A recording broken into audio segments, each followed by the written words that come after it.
Hello,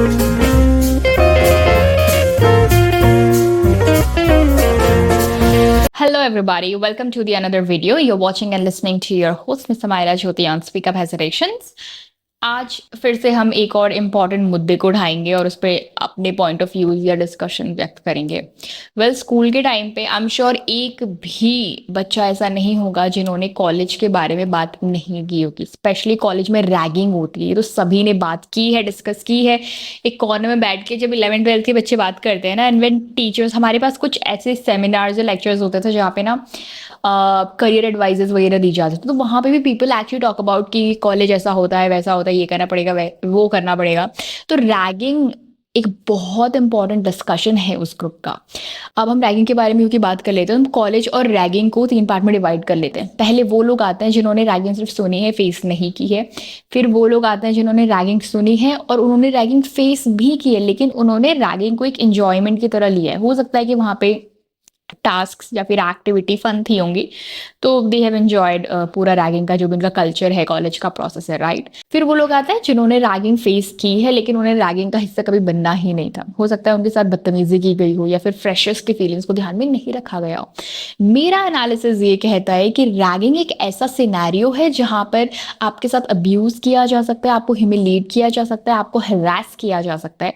और इससे भी बड़ी एग्जाम्पल्स हमारे पास हैं साइकोलॉजिकल और फिजिकल टॉर्चर के। यार पता है, एक एजुकेटिव एनवायरनमेंट में अनएजुकेटेडली बिहेव करना इज नॉट राइट। एक ऐसा एरिया, एक ऐसा एटमॉस्फेयर जो डिसिप्लिन का हब होना चाहिए, वहां पर इनडिसिप्लिन परफॉर्म करना इज नॉट राइट।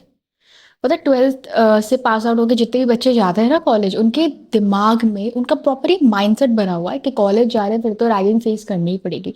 यार ये बहुत गलत सिखाया जाता है बच्चों को कि 12th तक पढ़ लो, उसके बाद कॉलेज में जो करना है करो। अरे आपको शायद रियलाइज नहीं होगा, जो बच्चे 14-15 साल एक स्ट्रिक्ट डिसिप्लिन्ड एरिया में रहे हैं, वो कॉलेज जाने को अपनी लिबर्टी समझते हैं। आई एम श्योर कि सबको पता है कि ragging is band in India, लेकिन उसके बाद में रैगिंग का कल्चर तो चल ही रहा है।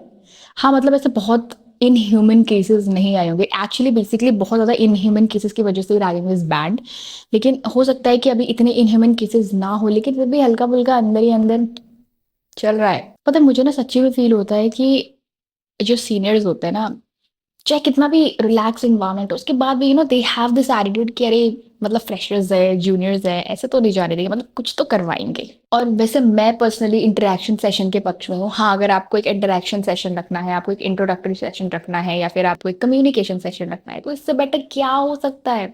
और वहाँ पे जूनियर्स अगर अपनी इच्छा से कुछ परफॉर्म करके दिखाना चाहते हैं, अपने स्किल्स दिखाना चाहते हैं, टैलेंट दिखाना चाहते हैं, या फिर कॉलेज में बहुत सारे ग्रुप होते हैं ना जहाँ पे आप जो हमारे ऑलरेडी स्टैब्लिश्ड सीनियर्स होते हैं उस ग्रुप के, वो मतलब they hire for the group basically तो अगर उसमें आप बच्चों को इंक्लूड करना चाहते हो तो उसके लिए you can have that session की, या कौन बेटर है, ये वो एक kind of get to know each other better वाला सेशन, तो विच इज़ वेरी गुड। और उससे भी बेटर ये होगा कि आप एज अ सीनियर उस सेशन को सिर्फ एक जूनियर सेशन ना समझो, एक फ्रेशर सेशन ना समझो, क्योंकि juniors also wants to know कि उनके सीनियर्स कैसे हैं, राइट। उन्हें ऐसा नहीं लगना चाहिए कि डायरेक्टली नहीं तो इनडायरेक्टली उन्हें सप्रेस किया जा रहा है। And you guys are welcoming new people in the college man, please make them comfortable, ताकि वो आपको कभी भी रीच आउट कर सकते हैं। और पता है, फ्रेशर्स के लिए, जो 12th पास आउट बच्चे जो कॉलेज में जाते हैं, उनके लिए मेरा एक मैसेज है कि hello, you guys are not buying to anything in the college, excluding जो कॉलेज की प्रॉपर्टीज के गाइडलाइंस होते हैं या फिर कॉलेज एरिया के जो भी इंस्ट्रक्शंस होते हैं, तो प्लीज रिलैक्स होकर कॉलेज जाओ। People might be there to suppress you, over power you, rule you, because college तो अब पॉलिटिक्स का भी हब हो गया। For what reason I don't know why, but you don't have to feel like that because that's not you're paying for. So go get your education, perform in the extracurricular activities you want to perform on, or seek guidance from your seniors, क्योंकि सब एक जैसे नहीं होते। तो find the right senior जो कि आपको सूट करते हैं, एंड अवे फ्रॉम द क्योसेस। और जब आप लोग एक साल सीनियर हो जाओ ना, तब अपने जूनियर्स के लिए एग्जाम्पल सेट करना कि how you can actually give better experience to your juniors.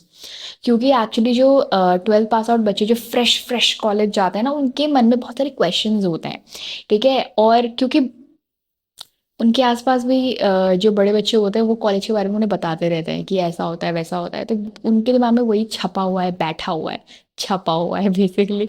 तो जो प्री कंसीव नोशंस होते हैं, या फिर हो सकता है कि उनको पहले की बातें बताई जा रही हो और अब ऐसा ना होता है, तो it's the responsibility of the seniors यार, कि they have to make the juniors comfortable, give better environment to have a better environment, to give better experience, to have a better experience. It's just a two-way process over here. I hope this video is helpful. See you in the next video.